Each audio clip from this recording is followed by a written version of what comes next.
Oh, so ayan, start kami dito ngayon sa pangunguha ng buko. Ayan, ang dami namin ditong buko. Talaga napakasagana namin sa nyog. Ang Bicol region kasi is marami talagang nyog. Ayan ang aking brother, siyang tiga-sungkit. Kaya meron kaming mahabang sungkit dahil mahirap naman umakyat. Medyo hindi na niya gamay umakyat.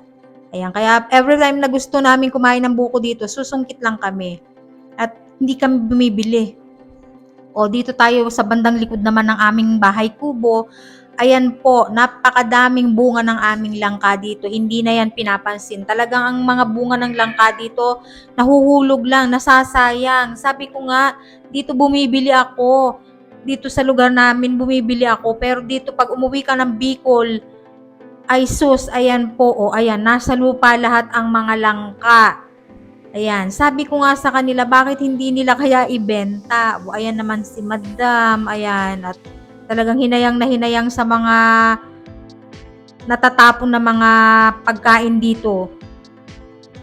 O, ayan, dami namin punong saging. Ang saging dito nakaka-recover pa lang kasi kagagaling nga ng bagyo. Ang Bicol kasi talagang daanan ng bagyo. Minsan kapag sumisibol na yung mga prutas, mga puno, ayan na naman si bagyo, gigibain na naman lahat. Kaya nasanay na lang kami na ganun. At may rami ding tanim dito na mga gulay. Ang aking kapatid masipag siyang magtanim ng gulay kasi siya nga lang yung naiwan na dito. Simula nang namatay yung nanay at tatay ko, siya na lang talagang naiwan. Kaya eto na lang ang kanyang libangan, mag-asikaso sa lupa at napakalawak na inaasikaso niya. Ayan guys, nakikita niyo puro yung kangkong. Ayan, nakatanim lang sa sako at ang aming mga kalamansi dito ay napakababa din, abot kamay lang. Talagang kapag masipag ka dito, hindi ka magugutom. Maraming mga gabi, ayan. At pechay, ikinalat lang, isinaboy lang, nagsipagtubo na yan. At walang kaproblema sila dito sa gulay. Kaya puro gulay na lang ang inulam ko dito guys. Tingnan nyo naman yung kangkong. Sayang. Napapabayaan. Pati puno ng saging dito, ayan, napakabababa lang. Meron din papaya na ganyan na nakataas at hindi na inaasikaso din ang bunga, nahuhulog na lang din. At buti nga, nagagamit nila yung mga ito sa sa pagkain ng aso kasi napakadaming aso dito at talagang kinakain ng aso nila dito guys ay organic. O hanggang doon sa tanaw na yun, yan ay buko.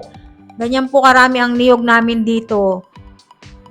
Hanggang diyan, napakalawak hanggang dun sa dulo. Ayan ang langka, talagang napakabababa lang. Kaysa ang sulok dito, may puno ng langka, puno ng suha, nyog, pili, ayan. At eto, may mga puno din kami dito ng anahaw. Ayan po, anahaw tree. Ang anahaw tree po ay pambansang dahon ng Pilipinas. At yan po ay ginagamit namin pambubong, pangdingding.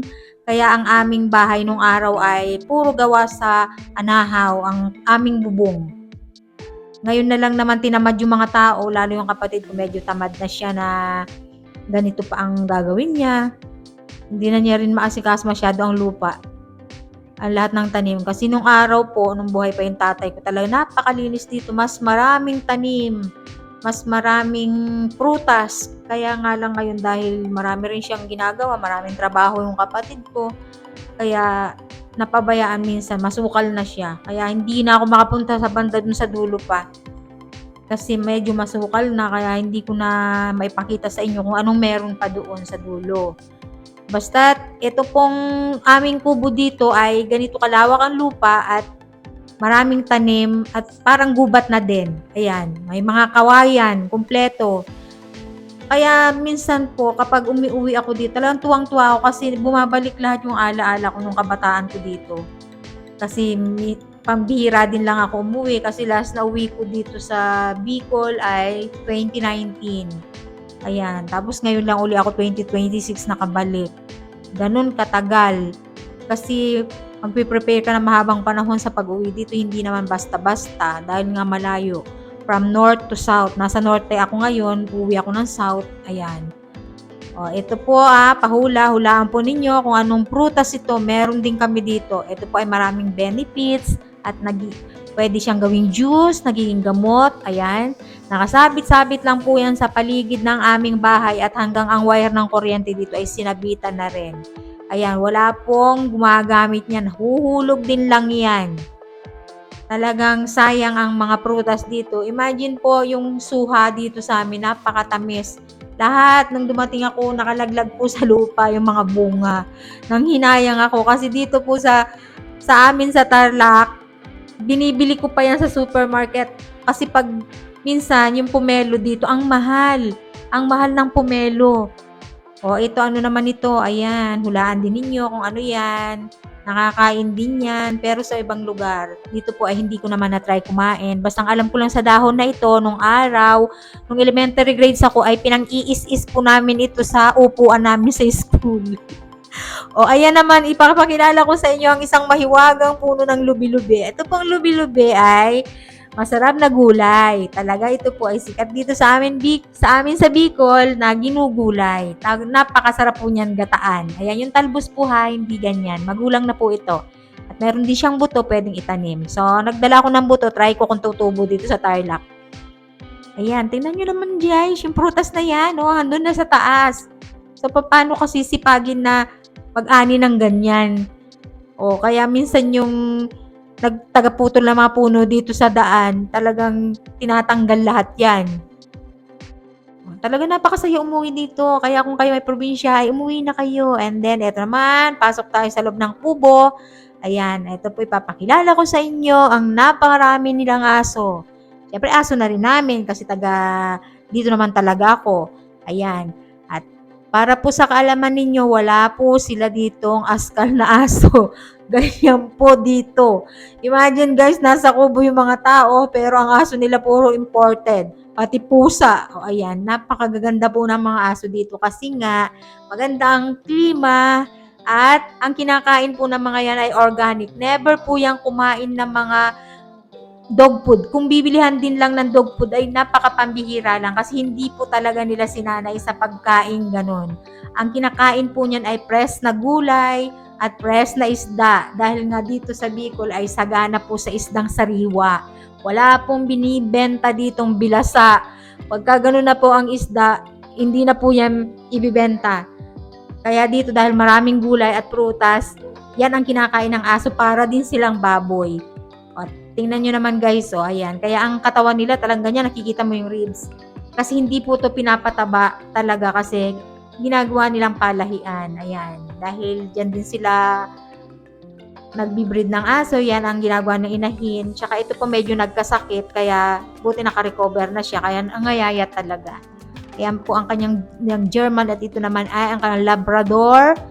Ang sign po ng Labrador na ito ay kapag gutom na, ayan, binibitbit niyang kanyang kaldero. Ayan. Kasi ang pagkainan po niyan ay kaldero. Hindi po sa kanya pwede ang plato kasi kulang. Napakalakas po kumain. And then, ayan, on the way na po tayo at maligo naman tayo. Pupunta po kami ng Hot Spring Resort. Ipasyal ko po kayo sa aming napakagandang resort. Ayan, kung nakikita nyo yung bundok na yon na natatanaw, yan po ang Bulkang Bulusan. Dito po sa Bicol, dalawa po ang bulkan. Mount Mayon and then Mount Bulusan. At pareho pong active ang mga bulkan na yan. Nagpapalitan lang yan sa pagsabog. Ayan, dito po ang Bulkang Mayon po bandang south, papuntang Manila na yon, Albay. And then po ang Mount Bulusan naman ay dito po sa bandang south. Ayan, papunta po ng Matnog, ayan, Bulan, diretso yan daan na yan. Ayan, papuntang south. Kasi pag papunta ka ng Manila, ang madadaanan mo naman ay ang Bulkang Mayon. Oh, so andito na po tayo sa resort. Ayan. Welcome po sa San Benon Hot and Cold Spring na matatagpuan po dito sa Monbon, Irosen, Sorsogon. Kung sakaling mabanda po kayo dito sa bandang Sorsogon, dayuhin niyo po itong resort na ito dahil napakaganda. Kasi po ang tubig po dito ay nanggagaling sa Mount Bulusan. Hindi po siya galing sa gripo or sa mga water supply ng kabahayan. Hindi po galing sa ganun ang tubig na nandito sa paliguan na ito. Ito po ay napakainit at ang kanyang init po ay natural, galing po sa bulkan ang tubig. Kaya kapag meron kayong medyo allergy sa balat o sakit-sakit sa balat, gumagaling po dito. And then kahit na yung mga rayuma, mga arthritis, kung meron kayong panghihina sa katawan, ilublob nyo dito po ang inyong katawan, talagang nakakagaling. Kasi ang tubig po dito ay may halong asupre. Ayan, sulfur po talaga. Kaya medyo mahapdi nga sa mata. Pag medyo mahina ang mata mo, may irritation ka sa mata, hahapdi talaga. So, ayan, pasok na po kami muna. Patapos kami nagbayad ng aming entrance fee. Ayan. At syempre, hahanap na lang kami ng cottage namin kung maliit o malaki. Kasi maghapon lang naman kami dito dahil nga very short lang ang aming vacation. O only 1 week lang kami dito. Kaya hinahati-hati namin yung araw para makapunta kami sa gusto namin ang puntahan. At marami pa kaming hindi napuntahan. So, pabalik kami by next year. At doon na naman siguro namin pupuntahan yung mga ibang gusto namin puntahan. Etong pinuntahan namin yung mga malapit lang muna sa amin. Ayan, pasok lang ha. At kung nakikita nyo po guys, ayan, ang resort na ito ay malinis. Yun po ang isang naipagmamalaki ko dito sa amin, sa lugar namin. Ultimo po highway, mga kalsada po. Napakalinis po ng daan, napakalawak, napakalinis. At isa po ang Sorsogon sa buong Pilipinas na may pinakamagandang daan o highway. Kahit i-search niyo po yan, isa po ang Sorsogon City sa may pinakamagandang daan. Ayan, pinakamagandang kalsada, pinakamalawak at pinakamalinis. Ayan, kung makikita nyo, napakalinis ng resort dito. At isa pa guys, ang mga tao dito ay hindi magugulo. Yun po kasi nasanay talaga ako sa ganong klase ng environment o mga tao na hindi magulo.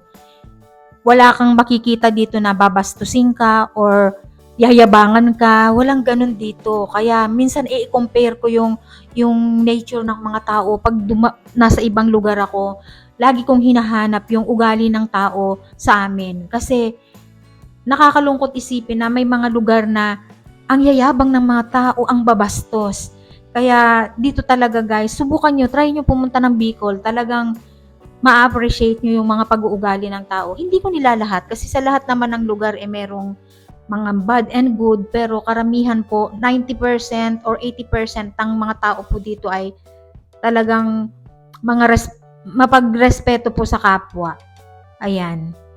Unang-una makikita nyo kung ang mga tao ay may disiplina, yung paligid, yung lugar, malinis. Kapag malinis po ang kapaligiran ng isang lugar, ng isang bayan o ng isang baryo o ng isang probinsya, siguraduhin nyo po ang mga tao diyan disiplinado.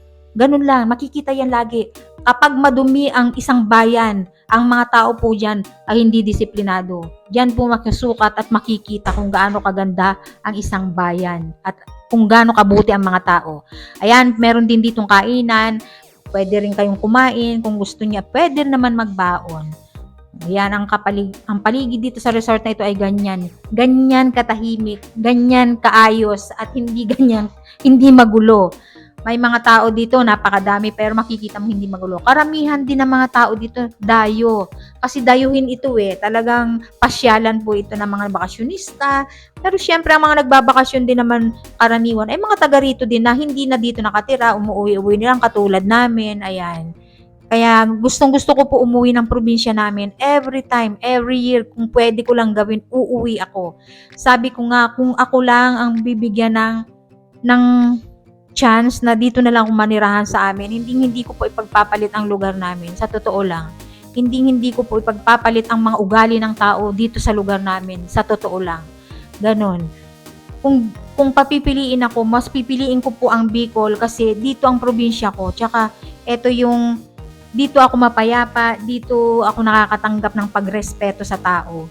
Kaya lang syempre, hindi ko kapalaran na dito na ako manirahan ng matagal Kaya pinapasyalan ko na lang. Kinukwento ko lang guys kasi para ma-share ko sa inyo kung ano ang meron sa amin, kung papaano ang meron sa amin, kung papaano ang mga tao sa amin, kung anong lugar meron kami, kung gaano kaganda ang aming probinsya. So ayan, dito sa spring na ito, ayan, merong swimming pool na hindi naman siya mainit kasi may pambata. Kasi yung iba ayaw naman nila ng mainit at yung mga bata medyo ayaw ng gano'n, merong pang bata, may pang matanda, ganito siya kalawak, ganito siya kaganda, at ganito siya kalinis. Kung i-compare mo, para siyang ibang bansa, meron ding cottage sa taas, at maraming cottage yan. Etong nakikita nyo sa likod na yan na parang gubat na, yan na po ang paanan ng Bulkan Bulusan. Nasa paanan po kami ng Bulkan Bulusan. Kasi itong swimming pool na ito, ayan, kung napapansin nyo, hindi siya naka-tiles, talagang semento lang. At ang tatapakan nyo po dyan ay puro bato, mga buhay na bato. Kasi yan yung mainit na pool. Yan yung natural na tubig na galing ng bulkan. Talagang pag lumublob ka dyan, tanggal po lahat ng arthritis ninyo.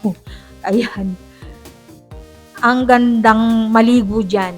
Lalo kapag medyo nanghihina ka na, may sakit ka, eto, parang healing pool yata ito. Karamihan dito, pag dumadayo mga taga-ibang bayan, yan ang target. Diyan talaga sila pumupunta. At hindi lang guys, itong Monbon, hindi lang itong San Benon ang may ganito. Sa lahat ng mga spring dito, yung mga resort, may mga ganyan na sila. Kasi nga, nakapalibot ang lugar na ito sa bulkan eh. Ang negosyo ng mga tao dito, karamihan, resort. Ayan.